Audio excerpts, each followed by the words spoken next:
Hey student, welcome once again to your online classes. बच्चों, इस वाले वीडियो में हम क्वेश्चन नंबर 28 से लेकर के 33 तक आपको समझाएंगे एक्सरसाइज 17C का। और हमेशा की तरह जो मैंने प्रीवियस वीडियोस बनाए थे इस चैप्टर के या किसी भी चैप्टर का, उनका लिंक, और जो मैं नेक्स्ट वीडियोस बनाऊंगा इस चैप्टर के या किसी भी चैप्टर का, उनका लिंक आपको नीचे डिस्क्रिप्शन बॉक्स में मिल जाएगा।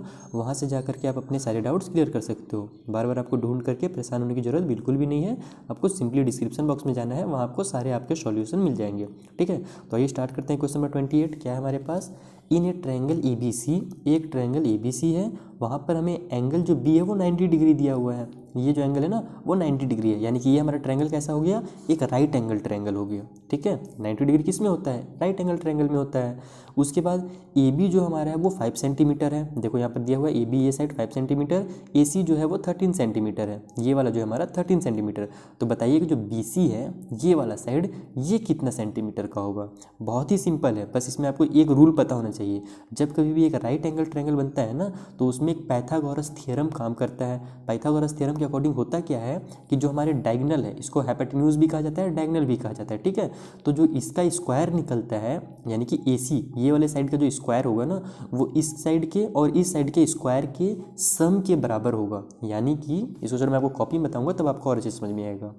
देखो होता क्या है कि जब हम पाइथागोरस थ्योरम यूज़ करते हैं तो पाइथागोरस थ्योरम के अकॉर्डिंग होता क्या है कि हमारा ये वाला जो साइड है AC ये वाला ना, तो जो AC का स्क्वायर होता है वो क्या होता है, इक्वल होता है इस वाले साइड और इस वाले साइड के स्क्वायर के सम के बराबर में। यानी कि AB का स्क्वायर प्लस में ये वाला जो हमारा है बेस यानी कि BC का स्क्वायर, इसके बराबर में होता है। ये हमारा पाइथागोरस थ्योरम है। ठीक है, बस इसी फार्मूला का यूज़ करना है और आपको यहाँ से ये साइड पता लगा लेना है। ये देखो फार्मूला भी आगे चल करके इस वाले चैप्टर में बहुत काम आने वाला है ना। ये एक्सरसाइज जो हमारा है ना, इसमें कई जगह ये फार्मूला काम आएगा, तो आप इसको ध्यान में रखना अपने। ठीक है, तो जब इसको सॉल्व करते हैं हम AC का स्क्वायर, यानी देखो अब हमको निकालना क्या है, यहाँ से BC निकालना है ना, तो हम क्या करेंगे, इसको ये वाले को इधर ट्रांसफर कर देंगे। तो ये हमारा क्या हो जाएगा, AC का स्क्वायर, इधर प्लस में था, इधर आकर के AB जो है माइनस में हो जाएगा, इक्वल की उस साइड बच जाएगा हमारा केवल BC का स्क्वायर। और हमको यही तो निकालना है, इसलिए हमने इसको इधर ट्रांसफर कर लिया। बस इनका जो वैल्यू है वो पुट कर लो। AC का वैल्यू है 13, तो ये हो जाएगा हमारा 13 का स्क्वायर, माइनस में AB का वैल्यू कितना है हमारे पास 5 है, तो ये हो जाएगा 5 का स्क्वायर, इक्वल टू इधर BC का स्क्वायर। 13 का स्क्वायर कितना होता है, 13 देखो मैंने आपको बताया ना, शुरू से हर क्लास में आपको बोलते आ रहा हूँ 20 तक आप स्क्वायर याद कर लो, बहुत ज़्यादा काम आएगा। स्क्वायर का मतलब क्या है कि 13 मल्टीप्लाई 13, तो 13 मल्टीप्लाई 13 होता है 169। ये आपको याद करना है 20 तक कम से कम। उसी तरीके से माइनस कर लो आप, 5 का स्क्वायर का मतलब कितना है 25, 5 5 कितना होता है 25 होता है, और इक्वल के उस साइड में बच जाएगा हमारे पास BC का स्क्वायर। बस इसको सॉल्व करो जल्दी से। 9 में से 5 माइनस हुआ तो 4, 6 में से 2 माइनस हुआ तो 4, और ये 1 बच गया, इक्वल टू BC का स्क्वायर। अब हमको BC का वैल्यू पता करना था, स्क्वायर को हटाना है यहाँ से, तो स्क्वायर को भी हम इस साइड ट्रांसफर करेंगे। और जब कभी भी स्क्वायर ट्रांसफर होता है ना, तो वो क्या करता है, इस साइड वाले जितने भी नंबर्स हैं सबको अंडर रूट में कर देता है। यानी कि ये इस तरीके से हो जाएगा under root 104 equal to BC। समझ में आया बात ना। आप इसको चाहो ना तो BC को पहले स्टार्टिंग स्टेप में ही इस साइड लिख सकते हो, ऐसे भी लिख सकते हो कि BC का स्क्वायर इक्वल टू AC का स्क्वायर माइनस में AB का स्क्वायर, ऐसे भी। लेकिन कई बार क्या होता है, बच्चे लोग कंफ्यूज हो जाते हैं कि सर अभी तो BC उधर था, अब इधर कैसे आ गया अचानक से। इसीलिए मैं इसको ऐसे ही सॉल्व करता हूँ ताकि आपको कोई भी कंफ्यूजन ना हो, डाउट कुछ भी ना हो। ठीक है, नहीं तो आप ऐसे भी लिख सकते हो, कोई दिक्कत नहीं है। BC को आप राइट साइड में लिखो या लेफ्ट साइड में लिखो, आपका आंसर सेम ही आने वाला है। ओके, तो अब देखो हमारे पास अंडर रूट में 144 आ गया। अब इसको कैसे सॉल्व किया जाता है, तो अंडर रूट से बाहर निकलने के लिए किसी भी नंबर को क्या करते हैं, हम उसका स्क्वायर पता करते हैं। तो 144 है वो 12 का स्क्वायर है, यानी कि हम इसको ऐसे लिखते हैं 12 मल्टीप्लाई 12 अंडर रूट में 12 मल्टीप्लाई 12 कितना होता है 144 होता है, इक्वल टू हो जाएगा हमारा BC। अब देखो यहाँ भी 12 है, यहाँ 12, जब किसी भी नंबर का पेयर बन जाता है ना, तो वो क्या होता है अंडर रूट से बाहर निकल सकता है। अगर पेयर नहीं बना है तो अंडर रूट से बाहर नहीं निकल पाएगा, पेयर बन गया तो बाहर निकल जाएगा। तो यहाँ दोनों का पेयर बन गया तो एक 12 जो है बाहर निकल जाएगा, यानी दोनों मिल करके एक 12 बन जाएंगे और बाहर निकल जाएंगे, और इक्वल टू बच जाएगा BC। यानी BC की जो वैल्यू होगा वो 12 होगा, यानी इस साइड की जो वैल्यू है ना वो 12 सेंटीमीटर है। Is that clear. ये आपको ऐसे सॉल्व करना था क्वेश्चन नंबर 28। ये जल्दी से क्वेश्चन नंबर 29 सॉल्व करते हैं। क्वेश्चन नंबर 29 क्या है, एक ट्रायंगल हमारे पास ABC, उसमें एंगल B दिया हुआ है, एंगल C दिया हुआ है, एंगल A फाइंड करना है। ये तो हमारे एकदम स्टार्टिंग के जो क्वेश्चन थे उसी को लगता है रिपीट कर दिया दोबारा से। आपको पता ही है क्या करना है इसमें, एंगल A और एंगल B और एंगल C हम जानते हैं कि तीनों जो एंगल होते हैं ट्रायंगल में उनका जो सम होता है 180 होता है। तो बस वही वाला आपको फॉर्मूला लगा करके इसको सॉल्व कर देना। चलिए मैं यहीं पर सॉल्व कर देता हूँ, सिंपल है, जल्दी से कर लेते हैं। Angle A plus angle B plus angle जो C होता है हमारा ना, इक्वल होता है 180 के। ये आपको मैंने स्टार्टिंग से बता कर आ रहा है ये वाले चैप्टर में, ये वाले एक्सरसाइज में। अब आपको क्या करना है, इसमें केवल एंगल B और C का वैल्यू पुट कर देना है। तो हो जाएगा हमारा एंगल A प्लस में एंगल B कितना है हमारे पास 37, और एंगल C कितना दिया हुआ है 29, इक्वल की उस साइड में 80। तो यहाँ से हमारा एंगल ये कितना हो जाएगा, इन दोनों को प्लस करके इधर हम ट्रांसफर कर देते हैं डायरेक्ट में, तो ये हो जाएगा हमारा 180 और ये इधर देखो प्लस होगा तो प्लस का साइन रहेगा तो इससे हटा करके क्या हो जाएगा वो माइनस के साइन में कन्वर्ट हो जाएगा। प्लस कर लेते हैं हम लोग को पहले, 7 और 9 हमारा कितना हो जाएगा 16 का 6 कैरी हो गया 1336, यानी कि 180 में से 66 माइनस करो तो आपको ए का वैल्यू मिल जाएगा। तो ए इक्वल टू कितना हो गया हमारे यहाँ से 10 में से 6 माइनस हुआ तो 4, 7 में से 6 माइनस हुआ तो 1 और ये 1 का 1 उतर गया, यानी कि 114 जो होगा वो ए का वैल्यू होगा। देखो यहाँ पर हमें ऑप्शन नंबर सी में दिया हुआ है। तो ये वाला हमने बहुत बार सॉल्व किया था इसीलिए मैंने यहाँ पर जल्दी से सॉल्व कर लिया। अगर आपने ये वीडियो मेरा पहली बार देख रहे हैं आप तो प्रीवियस वाले इसी चैप्टर में यानी इसी एक्सरसाइज में इस टाइप से बहुत सारे क्वेश्चन हैं, उनको डिटेल में आप देख सकते हैं, वहाँ पर मैंने आपको डिटेल में समझा दिया है। ठीक है, तो ये हो गया हमारा जल्दी से सॉल्व क्वेश्चन नंबर 29। ये आगे 30 नंबर का क्वेश्चन सॉल्व करते हैं। क्या बोल रहे हैं, angle the angle of a triangle are in the ratio 2:3:7, यानी इस रेशियो में तीनों एंगल्स। उसके बाद हमसे बोल रहा है कि the measure of the largest angle, जो सबसे बड़ा एंगल है ना यानी कि जो 7 के रेशियो में है उसका मिज्योर कितना है, कितने सेंटीमीटर का, कितनी डिग्री का है वो। ठीक है, एंगल है तो डिग्री में रहेगा, तो ये इसको कैसे फाइंड करना है वो आपको बता देता हूँ। जब कभी भी रेशियो में दिया रहा है कोई भी हमें ना वैल्यू, तो हम क्या करते हैं उसको एक्स मान करके सॉल्व करते हैं, और एक्स मान करके सॉल्व करने से हमारा काम बहुत आसान हो जाता है। इसका मतलब हम क्या करेंगे यहाँ पर फर्स्ट वाले एंगल को 2x, सेकंड वाले एंगल को 3x और थर्ड वाले एंगल को 7x मान लेंगे। ये कॉपी में चलते हैं।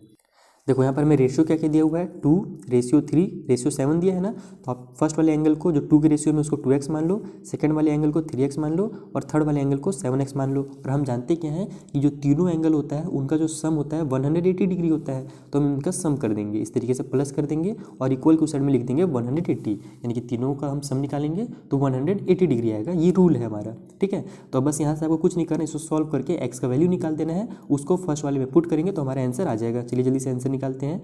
ये हमारा सभी x है तो सब प्लस हो जाएंगे आपस में, ये हो जाएगा 7 और 3 10 और 2 12, तो ये बन जाएगा हमारा 12x इक्वल टू 180 डिग्री। हमको यहाँ से x का वैल्यू निकालना है, 12 को इधर ट्रांसफर कर देते हैं तो x इक्वल टू हो जाएगा हमारा 180, 12 इधर मल्टीप्लाई में, इधर आकर के ये डिवाइड में हो जाएगा। दो नंबर के बीच या फिर किसी भी एक्सप्रेशन और नंबर के बीच अगर कोई साइन नहीं है ना तो समझ जाओ वहाँ पर एक मल्टीप्लाई का साइन है, इसलिए इधर आकर के डिवाइड में होता है। तो x इक्वल टू हमारा कितना निकल जाएगा यहाँ से, चलिए इसको कट कर लेते हैं। 6 के टेबल से दोनों कट हो रहे हैं, कट कर लो।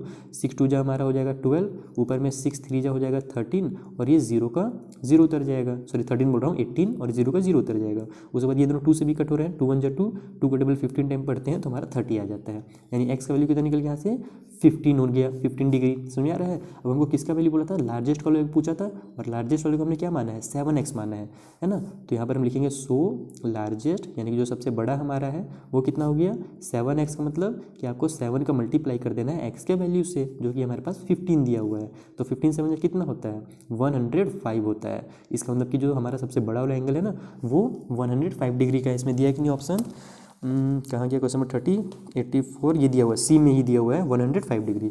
इसका जो सी ऑप्शन होगा बिल्कुल सही होगा। ठीक, आइए जो फर्स्ट नंबर का क्वेश्चन है उसे सॉल्व करते हैं। ठीक है, तो 31 में क्या दिया हुआ है हमें यहाँ पर, ट्रायंगल है ABC, उसमें 2A इक्वल है 3B के और 3B जो इक्वल है वो 6C के इक्वल में है। तो बताइए कि एंगल नंबर जो B है वो कितनी डिग्री का है। और इसी टाइप से देखो मेरे को दिख रहा है यहाँ पर ये तीनों जो हम क्वेश्चन बनाने वाले हैं इस वीडियो में ये सब सेम टाइप से बनने वाले हैं, क्योंकि यहाँ पर भी वही क्वेश्चन है हमारा, एंगल B पूछ रहा है, यहाँ पर भी हमारा ये पूछ रहा है। तो इसको कैसे बनाया जाता है एक को आप अच्छे से समझ जाओगे तो पूरा बन जाएगा। बाकी मैं आपको बताऊँगा, चिंता मत करो, ये स्किप नहीं करूँगा मैं, क्योंकि बहुत सारे बच्चे बोलते हैं सर पूरा स्किप मत कीजिए, थोड़ा सा बता दीजिए, तो मैं आपको पूरा ही बता दूँगा, चिंता मत करो। चलो आज समझते हैं इसको कैसे सॉल्व किया जाता है। यहाँ पर हमारा 31 नंबर डाल देता हूँ। यहाँ पर देखो हमें क्या क्या दिया हुआ है, 2A जो है 2 एंगल A, ठीक है 2 एंगल A जो है हमारा वो किसके बराबर है 3 एंगल B के बराबर है, और वो किसके बराबर में है तो 6 एंगल नंबर C के बराबर में है। हमसे पूछा किसका वैल्यू पता है, यहाँ पर एंगल नंबर B का पूछा है, तो हम सभी जगह से एंगल B निकालने के लिए हम क्या कर सकते हैं, देखो यहाँ पर हम लिखेंगे 2A, सॉरी फिर ये लिख रहा हूँ 2 एंगल A, ठीक है 2 एंगल A इक्वल टू हमारा 3 है ना, एंगल B है, तो हम क्या करेंगे यहाँ से एंगल A का वैल्यू निकाल लेते हैं, इस 2 को इधर ट्रांसफर कर देते हैं, तो एंगल A इक्वल टू कितना हो जाएगा, ये देखो 2 जो है इसके साथ अभी मल्टीप्लाई में ना, बीच में जब कभी भी कोई साइन नहीं रहना तो समझ जाओ वहाँ पर मल्टीप्लाई का साइन छुपा हुआ है, तो 2 जो है इधर आकर डिवाइड में हो जाएगा, तो हो जाएगा हमारा 3 एंगल B डिवाइड में 2। ये हमें किसका वैल्यू पता चला, यहाँ से A का पता चला। अभी आप देखते जाओ कैसे सॉल्व करना है, ये सिंपली आप यहाँ पर ये समझो कि A का वैल्यू ऐसे निकाला है हमने, ओके। उसके बाद हमको क्या करना है, यहाँ से C का वैल्यू निकाल लेना है, ठीक है। तो हमको क्योंकि B के लास्ट में फाइनली B का निकालना है ना, इसलिए हम लोग A का निकालेंगे और C का निकालेंगे, अभी B के साथ कुछ नहीं करेंगे। तो यहाँ पर हमें क्या दिया हुआ है 3 angle B equal to 6 angle C।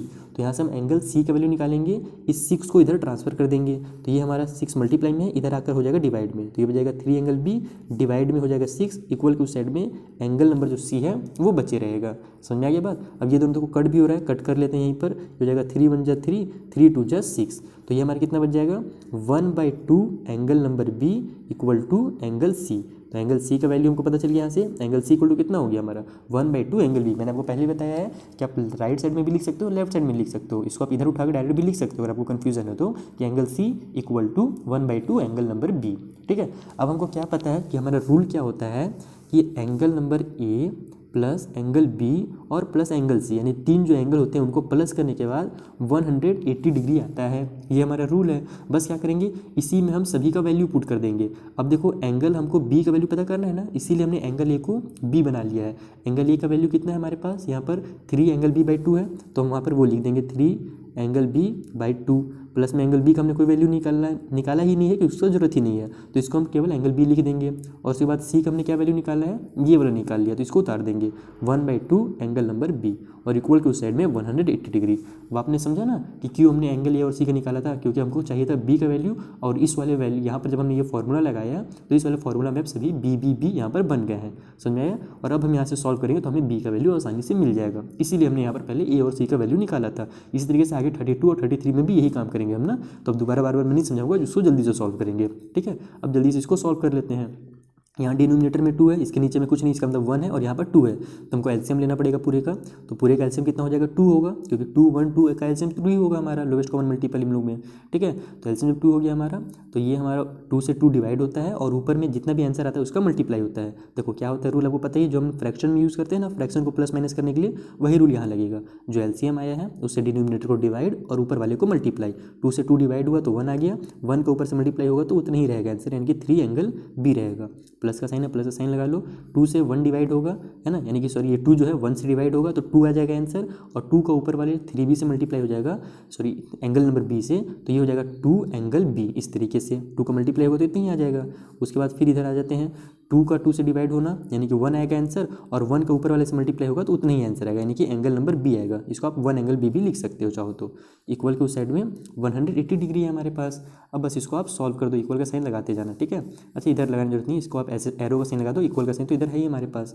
तो अब इसको सॉल्व करेंगे, 2 को इधर ट्रांसफर कर देते हैं, इन सभी को आपस में ऐड कर देते हैं, तो 3 और 2 कितना हो जाएगा 5 और 1 6, तो हो जाएगा 6 angle number B equal to 180। ये 2 इधर डिवाइड में, इधर जाकर के ये मल्टीप्लाई में हो जाएगा। बस यहाँ से हमको एंगल बी का वैल्यू निकालना है, तो 6 को भी इधर जाके हम ट्रांसफर कर देते हैं, तो एंगल बी इक्वल टू हो जाएगा हमारा 180 मल्टीप्लाई में 2, और ये जो 6 इधर मल्टीप्लाई में था इधर आकर के डिवाइड में हो जाएगा। बस इसको सॉल्व करो और आपका आंसर रेडी है। 6 1 जा 6, 6 3 जा हो जाएगा हमारा 18, और ये 0 का 0 उतर गया, तो हमारा डिनोमिनेटर क्लियर हो गया। न्यूमरेटर में 30 मल्टीप्लाई 2 है, तो 32 जा कितना होगा 60 होगा, यानी कि angle B equal to 60 degree. देखा आपने कितना सिंपल है, बस यही आपको रूल फॉलो करना है ना, बस प्रैक्टिस करो, सब सिंपल लगने लगेगा। ठीक है, 31 सॉल्व हो गया, ये 32 और 33 भी सॉल्व करते हैं।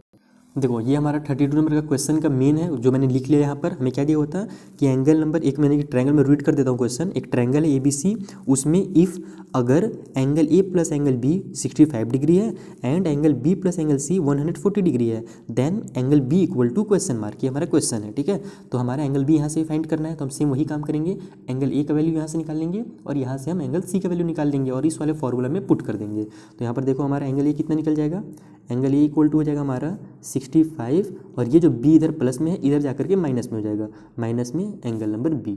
उसी तरीके से सेम टू सेम हम इसका वैल्यू निकाल लेते हैं यहाँ से। ठीक है, एंगल नंबर C का, तो एंगल C के लिए हम क्या करेंगे 140 उधर पहले से है, इस B को उधर ट्रांसफर कर देंगे, तो हो जाएगा हमारा एंगल B माइनस में, इधर प्लस में था इधर आकर के माइनस में हो गया।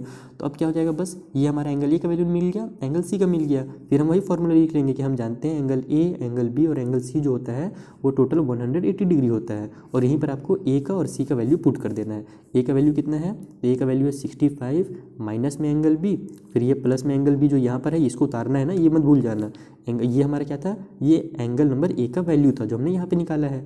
ये जो एंगल B मैंने लिखा यहाँ से उतारा है, और उसके बाद फिर एंगल C के बदले में हम क्या लिख देंगे, इस वाले वैल्यू को लिख देंगे, यानी कि प्लस में 144 है। ये देखो यहाँ पर इसी ब्लैक इधर लेफ्ट साइड में कोई भी साइन नहीं, इसका मतलब वो प्लस का साइन है, ठीक है। तो हम यहाँ पर प्लस का साइन लगाएंगे कि 144 प्लस में और फिर माइनस में एंगल नंबर बी, और इक्वल के उस साइड में 180 है तो उसको एज इट इज़ उतार देना है आपको, और यहाँ पर अब इसको सॉल्व कर लेना है। तो देखो हम पहले नंबर्स को सॉल्व कर लेते हैं। ये भी प्लस में है, देखो इसका ये हमेशा ध्यान रखना ना, कई बार बच्चे कंफ्यूज हो जाते हैं कि सर इसके साथ तो ये माइनस में है, जबकि एक्चुअल में क्या है, ये प्लस में। इसके लेफ्ट साइड में जो साइन होगा ना वही साइन इसका कहलाता है। तो 65 के लेफ्ट में कोई भी साइन, इसका मतलब प्लस का साइन है, 140 के लेफ्ट में प्लस का साइन है, तो ये दोनों क्या होंगे, आपस में प्लस हो जाएंगे। तो कितना हो जाएगा, ये हो जाएगा हमारा 140 और 60 कितना होता है, 200 होता है, और 5 और है तो 205 हो जाएगा। तो हम यहाँ पर लिख लेते हैं 205 पहले, ठीक। उसके बाद इन बी को सॉल्व कर लेते हैं। तो ये देखो minus angle B plus angle B आपस में सीधे सीधे कट हो गया, एक एंगल माइनस बी जो है वो बच गया है, तो इसको उतार लेंगे माइनस में एंगल बी, इक्वल के उस साइड में 180 है, इसको उतार लो। अब यहाँ से हमको क्या करना है, एंगल नंबर बी का वैल्यू निकालना है, इसको इधर ट्रांसफर कर दो, तो ये बच जाएगा हमारा माइनस में एंगल बी इक्वल टू 180। ये देखो इधर प्लस में था 205, तो इधर जाकर के ये माइनस में 205 हो जाएगा इस तरीके से, ठीक है। तो ये हो जाएगा हमारा माइनस में एंगल बी इक्वल टू 205 में से ये हमारा माइनस होगा 180, तो कितना आ जाएगा 20 ऐसे और 5 इतना, तो ये हो जाएगा हमारा 25। समझ आ रहा है ना, माइनस किया हमने इसमें से तो 25 आ गया, लेकिन बड़े वाले में है माइनस का साइन, इसका मतलब कि -25 आएगा। तो अब क्या होता है, ये माइनस और ये माइनस आपस में कट हो गया, तो angle B equal to 25 degree हो जाएगा हमारा फाइनल आंसर। देखा कितना सिंपल था। तो ये हो गया हमारा 32 नंबर का भी क्वेश्चन सॉल्व। सेम इसी तरीके से आइए हम लोग 33 भी सॉल्व कर लेते हैं, क्योंकि मैं क्वेश्चन लिख लेता हूँ। अच्छा चलिए इसी में लिख लेता हूँ, कोई दिक्कत नहीं, ज़्यादा बड़ा वीडियो नहीं हो रहा है, 16 मिनट हुआ है, फिर भी बड़ा ही एक तरह से कर लो। तो यहीं पर हम सॉल्व करते हैं जल्दी से, उसको मैं हिंट देता हूँ, आप खुद से सॉल्व करने की कोशिश करना ना। यहाँ पर हमें क्या दिया हुआ है, angle A minus angle B equal to 33 degree. तो यहाँ पर से हम क्या करेंगे, चलो इसी को पहले वैल्यू निकाल लेते हैं। यहाँ से हम क्या करते हैं, एंगल ए का वैल्यू निकाल लेते हैं। तो ये कितना हो जाएगा हमारा, एंगल ए इक्वल टू 33, और ये माइनस में इधर है तो इधर आकर के प्लस में एंगल बी हो जाएगा, ठीक है। यहाँ से हमको ए का वैल्यू पता चल गया। अब जल्दी से हम क्या दिया हुआ है, दूसरा हिंट, यहाँ पर हमें बी दिया हुआ है, माइनस में एंगल नंबर सी दिया हुआ है इक्वल टू 118 दिया हुआ है, ठीक है। तो हम क्या करना है, यहाँ से हमको सी का वैल्यू निकालना है, जबकि सी क्या में दे दिया, हमें माइनस में दे दिया है। तो हम क्या करेंगे पता है, सी को इधर ले जाएंगे, 18 को इधर ले आएंगे, तो सी को इधर ले जाने से वो प्लस में हो जाएगा, 18 इधर आने से माइनस में हो जाएगा। तो ये हमारा हो जाएगा एंगल नंबर बी, 18 इधर आ जाएगा तो -18, और ये जो सी है इधर जाकर के प्लस में सी हो जाएगा। तो आप इसको इधर से भी लिख सकते हो, जैसे कि मैं आपको शुरू से बता रहा हूँ कि angle C equal to angle number B minus में 18, आप ऐसे भी डायरेक्ट इसको लिख सकते हो। तो एंगल सी का वैल्यू हमको कहाँ से मिल गया, यहाँ से एंगल बी -18 डिग्री मिल गया, एंगल ए का इतना, एंगल सी का इतना, बस यही जो हमारा फॉर्मूला है उसमें पुट कर दो, एंगल ए प्लस में एंगल बी और प्लस में angle number C equal to 180 degree. तो यहाँ एंगल ए का वैल्यू हमारे कितना है 30 प्लस एंगल बी, फिर उसके बाद एंगल बी है तो प्लस में एंगल बी उतार दो, एंगल सी का वैल्यू हमने कितना निकाल लिया, तो प्लस में एंगल बी और माइनस में 18, ये निकाल लिया हमने एंगल सी का वैल्यू, और इक्वल के उस साइड में है 180, तो 180 उतार दो। समझ आ गया बात, और बस अब इसको सॉल्व कर दो, आपका आंसर रेडी है। ये बी और ये भी और सभी प्लस में है, तो ये हो जाएगा हमारा 3b, एंगल बी ना, एंगल का साइन जरूर लगाना, और फिर ये और ये प्लस और माइनस में है तो इसको माइनस कर दो, 30 में से 18 माइनस होगा तो कितना आएगा हमारा 12 आ जाएगा। तो यहाँ पर लिख दो 12, और बड़े वाले नंबर में क्या है, प्लस का साइन है तो +12 आएगा। ये ध्यान रखना है कि भले माइनस हो रहा है लेकिन साइन बड़े वाले में प्लस है तो प्लस का साइन लग जाएगा, इक्वल के उस साइड में 180। अब यहाँ से इसको इधर ट्रांसफर कर दो तो हो जाएगा 3 एंगल बी इक्वल टू, ये हमारे इधर जाकर क्या हो जाएगा, माइनस में हो जाएगा, तो 180 में से 12 माइनस होगा, तो चलो माइनस भी करके डायरेक्ट मैं लिख लेता हूँ। अच्छा चलो एक स्टेप बढ़ा ही देते हैं, कोई दिक्कत नहीं है, थोड़ा सा जगह है उतने में हो जाएगा। तो ये हमारा कितना हो जाएगा, यहाँ से 3 एंगल बी इक्वल टू 10 में से 2 माइनस हुआ तो आ जाएगा हमारे पास 8, 7 में से 1 माइनस हुआ तो 6, और ये 1 का 1 बच गया। अब हमको यहाँ से एंगल बी का वैल्यू निकालना है, तो 3 को भी इधर ट्रांसफर करेंगे, और 3 इधर मल्टीप्लाई में है तो इधर आकर के वो डिवाइड में हो जाएगा। तो एंगल बी इक्वल टू हो जाएगा हमारा 168 डिवाइड में 3। अब चलो बहुत आपको यही काम कर लिए, अब थोड़ा सा मेहनत करो, इसको डिवाइड दो और इसका आंसर मुझे बताओ कमेंट बॉक्स में कि इसका आंसर कितना आता है, ठीक है। बस इसका डिवाइड देना तो आपको एंगल बी का वैल्यू जो है पता चल जाएगा। ओके, तो मिलते हैं नेक्स्ट वीडियो में, जहाँ पर मैं आपको आगे के जो क्वेश्चन हैं उनको समझा दूंगा, ठीक है। Thank you for watching. अच्छा रुको, जाना नहीं है कहीं पर, एक सेकेंड। यहाँ पर हमारा देखो ये कितना था 33 था, और मैंने अगले स्टेप में कितना लिख दिया, यहाँ पर 30 लिख दिया, तो इसकी वजह से हमारा लगता है आंसर चेंज हो जाएगा, और चेंज क्या होगा, हो ही जाएगा। अगर एक नंबर भी आप आगे पीछे लिखोगे ना तो चेंज हो जाएगा। तो ये हमारा 33 होगा, तो यहाँ पर भी हमारा 33 आएगा, ठीक है। तो 33 में से 18 माइनस होगा तो कितना आ जाएगा हमारा 15 आ जाएगा, ठीक है ना। 33 में से 18 माइनस होगा तो कितना आएगा, 15 होगा ना, हाँ 15 हो जाएगा। तो यहाँ पर हम लिखेंगे इसको 15, ठीक है। तो ये हमारा इधर जाएगा 15 माइनस होगा तो ये कितना हो जाएगा, 15 जब माइनस होगा 180 में से तो ये 65 आ जाएगा, ठीक। तो अब क्या करना है आपको 3 को यहाँ पर 65 को डिवाइड देना है। चलो ठीक है, मैंने चेक कर लिया एक बार आंसर, नहीं तो हमारा गलत हो जाता है ये। तो ये 165/3 है, तो अब इसको सॉल्व करो। चलो मैं ही कट कर लेता हूँ, ये मैं आंसर ही ला देता हूँ, नहीं तो फिर गलत हो जाएगा तो दिक्कत हो जाएगा। 3 × 1 = 3, नीचे में 3 1 है तो अब उसको लिखने की जरूरत नहीं है। ऊपर में 3 × 5 = 15, 1 बच गया, वो इधर चल जाएगा, इसे 15 बना देगा, तो फिर से 3 × 5 = 15, यानी एंगल बी = 55 आएगा। ये ऑप्शन दिया है कि नहीं, बिल्कुल दिया है। यहाँ पर हमारा ऑप्शन नंबर जो बी है वो 55 में यहाँ पर दिया हुआ है, और ऑप्शन नंबर डी जो है 57 दिया हुआ है। देखो मेजर सब कैसे हो पता है, यहाँ पर हमारा 168 आया, तो वो 3 से मैंने जल्दी से डिवाइड दिया अपने माइंड में, तो हमारा 56 आंसर आया। जबकि मैंने यहाँ ऑप्शन में देखा 56 तो ऑप्शन ही नहीं है, इसका मतलब कि हमारा कुछ ना कुछ गलत था। तब मैंने ध्यान दिया कि यहाँ पर हमारा जो 33 था उसको मैंने 30 लिख दिया। तो आप भी एग्जाम में ये सब गलतियाँ कर सकते हो, तो एकदम ध्यान से बनाना, ठीक है। गलती बिल्कुल मत करना, रिलैक्स होकर के आराम से बनाना। चलिए मिलते हैं नेक्स्ट वीडियो में, थैंक यू।